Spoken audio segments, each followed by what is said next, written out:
اپنے بیٹے علی کو سلایا اور سلا کر بھتیجے کو بچایا۔ اگر آپ جناب ابو طالب کے اس عمل کو ان کے لیے کوئی کمال یا فضیلت سمجھتے ہو تو سمجھیں، مگر میں عسکری خان جناب ابو طالب کے اس عمل کو ان کے لیے کوئی کمال یا فضیلت نہیں سمجھتا۔ سب سے بڑا کمال اس ماں کا تھا۔ بات نفسیاتی ہے۔ جناب ابو طالب نے سلایا تو اگر آپ اسے کمال سمجھے تو سمجھیں، میں کمال نہیں سمجھتا۔ سب سے بڑا کمال اور سب سے بڑی فضیلت تو اس ماں کی تھی جو اپنے بیٹے کو اپنے بھتیجے کے بستر سلا رہی تھی۔ یعنی سب سے بڑا کمال ابو طالب کا نہیں ہے، سب سے بڑا کمال تو جناب فاطمہ بنت اسد کا ہے۔ اس لیے کہ ابو طالب باپ تھے، فاطمہ بنت اسد ماں تھی۔ باپ کا دل بنسبت ماں کے سخت ہوتا ہے، ماں کے اندر نرم ہوتا ہے، تو اگر ابو طالب سلائے تو کوئی بہت بڑی بات نہیں ہے۔ سب سے بڑی بات اور سب سے بڑا کمال اور سب سے بڑی عظمت تو جناب فاطمہ بنت اسد کی ہے کہ انہوں نے اپنے بیٹے علی کو اپنے بھتیجے کے بستر، کیوں؟ اس لیے کہ فاطمہ بنت اسد ماں تو جملہ کہوں، کائنات کی ہر ماں یقیناً اپنے بھتیجے کو چاہتی ہے مگر اپنی اولاد سے زیادہ نہیں۔ میں غور کیا آپ نے، میں تاریخ اسلام کی بات نہیں کرتا، تاریخ کائنات کی ہر ماں یقیناً اپنے بھتیجے کو چاہتی ہے مگر اپنی اولاد سے زیادہ نہیں۔ یہ تاریخ انسانیت کی پہلی اور آخری ماں ہے جو اپنے بیٹے سے زیادہ اپنے بھتیجے کو چاہتی ہے۔ صلوات پڑھیے اور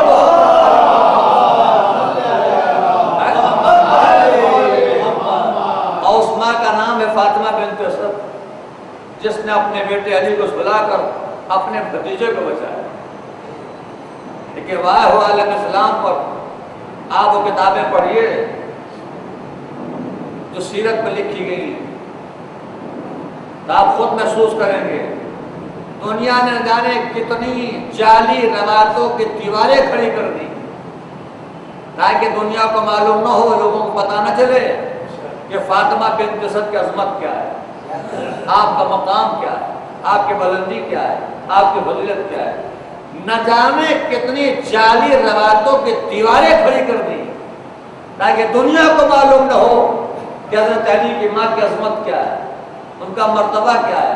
اب اگر میں ان جعلی روایتوں کی دیواروں کا تذکرہ کرنے پاؤں تو بڑا وقت لگے گا، مگر آپ خود پڑھیے نہ جانے کتنی جعلی روایتوں کی دنیا نے دیواریں کھڑی کی تاکہ دنیا کو معلوم نہ ہو کہ فاطمہ بنت اسد کی عظمت کیا ہے۔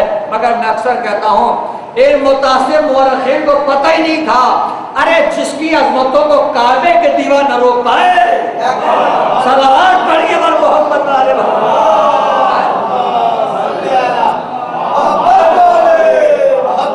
اس کی عظمتوں کو آپ کی چند جعلی روایتوں کی دیواریں روکیں گی؟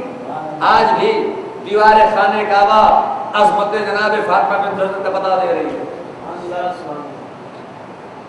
گئے حج کرنے کے لیے، پلٹ گیا، ہم نے پوچھا بھائی خانہ کعبہ کی زیارت ہوئی؟ کہا بہت قریب سے۔ دیوار خانہ کعبہ کو دیکھا؟ کہا بہت نزدیک سے۔ دیوار پر کچھ نظر آیا تو دنیا کو عنوان طنز کہتی ہے ہاں ہم نے دیوار پر لکیر دیکھی، یعنی وہ نشانی علامت، اور دنیا بعنوان طنز کہتی ہم نے دیوار پہ ایک لکیر دیکھی۔ کیا دیکھی؟ لکیر دیکھی۔ چلیے لکیر ہی صحیح مگر ہے ہمارے کام کی۔ کہا صاحب یہ لکیر آپ کام کے ہو گئی؟ ہم نے کہا کہ اس لکیر کی تاریخ پڑھیے۔ اگر آپ اس لکیر کی تاریخ پڑھیں گے تو آپ خود محسوس کریں گے کہ جب سے یہ لکیر پڑھی اس وقت سے لے کر آج تک جتنے حکمراں آئے، جتنے سلاطین آئے، جتنے فرمانروا آئے، جتنے حاکم آئے، ان تمام نے اپنی پوری طاقت لگا دی، پوری طاقت صرف کر دی کہ کسی صورت سے لکیر مٹ جائے، پوری طاقت لگا دی کہ کسی صورت سے لکیر مٹ جائے، مگر چشم فلک نے منظر دیکھا کہ لکیر مٹانے والے مٹ گئے اور لکیر آپ تک موجود ہے۔ اس لکیر کو مٹا نہیں سکا، مٹانے والے مٹ گئے، لکیر آپ تک موجود ہے۔ کبھی کبھی بات گوشوں سے یہ ایک آواز آتی ہے کہ یہ شیعہ کیا ہے، ہم انہیں مٹا دیں گے، ہم انہیں تباہ کر دیں گے، ہم انہیں برباد کر دیں گے، یہ ہے کیا، یہ شیعہ کیا ہے، ہم انہیں مٹا دیں گے۔ تو میں اکثر کہتا ہوں کہ بھئی اگر کوئی مجھ سے پوچھے کہ شیعت کا تعارف کیا ہے، شیعہ ہے کیا، تو میں مختصر انداز میں تعارف یوں کروں گا کہ شیعہ کچھ نہیں ہے، وہ جو کعبے کے دیوار پر لکیر ہے نا، یہ سارے شیعہ اسی لکیر کے فقیر ہیں۔ صلوات پڑھیے پر محمد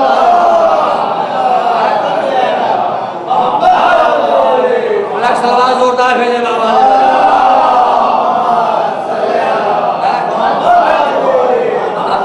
ایک لکیر تو آپ سے مٹتی نہیں، تو جو اس لکیر کے فقیر ہوں تو حضور نے کیا فرمایا، قسم ہے اس ذات کی جس کے قبضے میری جان ہے، تم میں سے کوئی بھی مومن نہیں بن سکتا۔ کب تک تھا؟ اس وقت تک جب تک مجھ محمد کو اپنی اولاد اور اپنے مال سے ڈرانا چاہیے۔ اب بھی بحث کیجئے گا کہ ابو طالب مومن ہے کہ نہیں۔ اچھا زمانہ بڑا خراب ہو گیا ہے، اب تو لوگ معاملہ صرف جناب ابو طالب تو محدود نہیں ہے، اب تو لوگ ہمیں اور آپ کو کافر کہنے لگے۔ شیعہ کیا کافر ہے،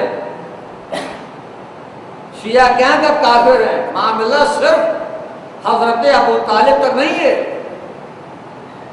اب تو آپ کو اور ہمیں بھی دنیا کافر کہنے لگی۔ یہ شیعہ کیا کافر ہے، شیعہ کیا کافر ہے۔ تو میں اکثر پڑھتا ہوں کیا دنیا ہمیں اور آپ کو کافر کہے تو ناراض نہ ہمیں ہونا چاہیے، نہ آپ کو ہونا چاہیے۔ اب میں دیکھتا ہوں جملے میں کون نہیں بولتا، اگر دنیا ہمیں اور آپ کو کافر کہے تو ناراض نہ ہمیں ہونا چاہیے، نہ آپ کو ہونا چاہیے، بلکہ میں تو اکثر کہتا ہوں کہ خدا کا شکر ہے کہ 1400 سال کے بعد سے ہی مسلمانوں کو پتہ تو چل گیا کہ ابو طالب کو ہمارا مذہب ایک ہے۔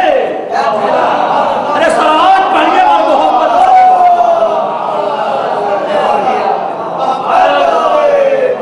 ایک اور ذرا زوردار سلوات بھیجے گا۔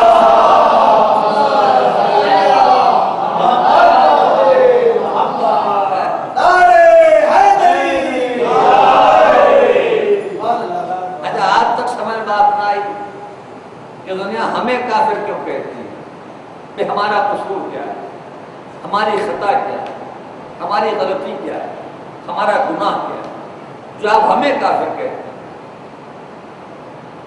5 وقت کی نمازیں آپ بھی پڑھتے ہیں، 5 وقت کی ہم بھی پڑھتے ہیں، نہ ایک کم نہ ایک زیادہ، آیا نہیں؟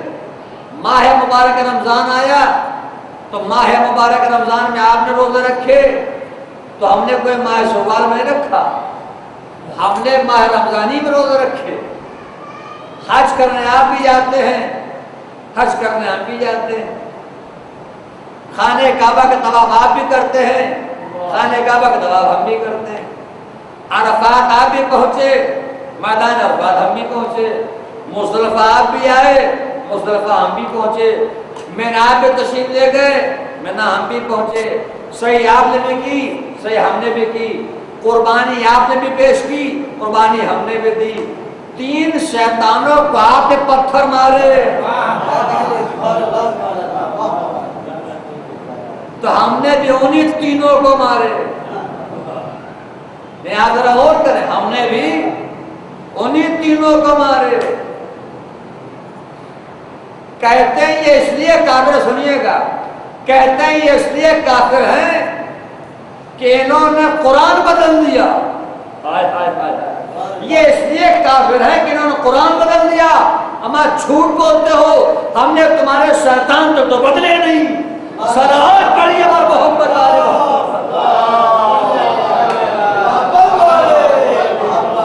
اگر جملہ دل تک پہنچتا ہو تو صلوات پڑھتے بابا۔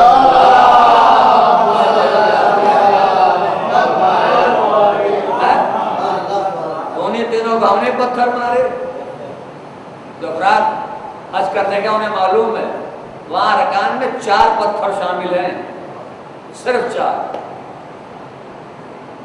اور 4 کی پہچان یہ ہے کہ 3 کعبے سے بہت دور ہیں، اور ایک کعبے کے اندر ہے.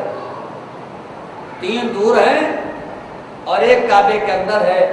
دوسری پہچان یہ ہے کہ وہ جو 3 دور ہیں انہیں پتھر مارا جاتا ہے، جو قریب اسے چوما جاتا ہے. صلوات پڑھیے اور محمد